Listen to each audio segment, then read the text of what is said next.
2024-এর রক্তাক্ত জুলাই বিপ্লব, বর্ষা বিপ্লব, এই বিপ্লবে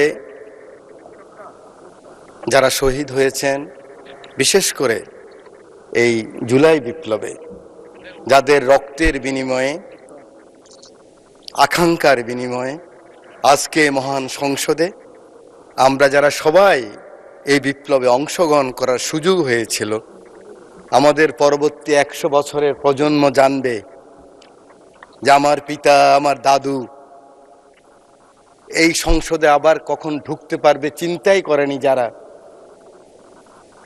2014 সালের 5ই জানুয়ারি হঠাৎ করে এখান থেকে বেরিয়ে গেলাম। আমার পাশে আমার অনেক বন্ধু সেদিন এই সংসদে ছিল।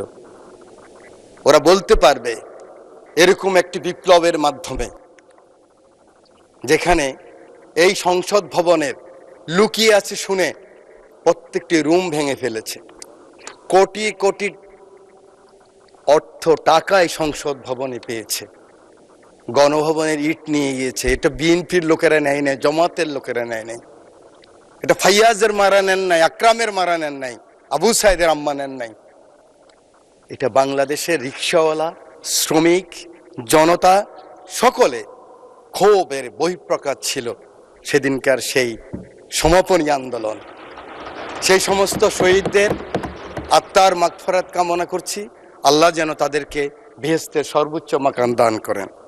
মাননীয় স্পিকার,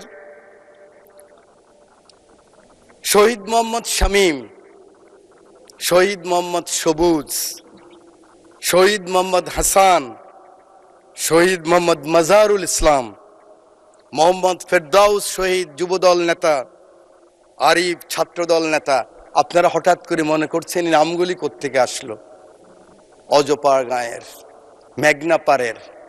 আমার পাশে বসা আছে আমার মাননীয় সংসদ সদস্য, আজকের পানি সম্পদ মন্ত্রী আবুল খায়ের ভূঁইয়া সাহেব, আমাদের অঞ্চলের। এরা শহীদ হয়েছে জুলাই বিপ্লবে। ওদের মাকে আমি কথা দিয়েছি, আমি জানি এর রুলস অফ প্রসিডিউর অনুযায়ী মহামান্য রাষ্ট্রপতির চেয়ারকে আমি সম্মান করতে হবে, সম্মান রেখেই বলছি। ওই চেয়ারকে ধন্যবাদ দিচ্ছি, ও প্রতিষ্ঠানকে, কিন্তু মহামান্য রাষ্ট্রপতিকে, ব্যক্তি শাহাবুদ্দিন সুপ্পু সাহেবকে আমি কিন্তু ধন্যবাদ জানাতে পারলাম না বলে আমি দুঃখিত।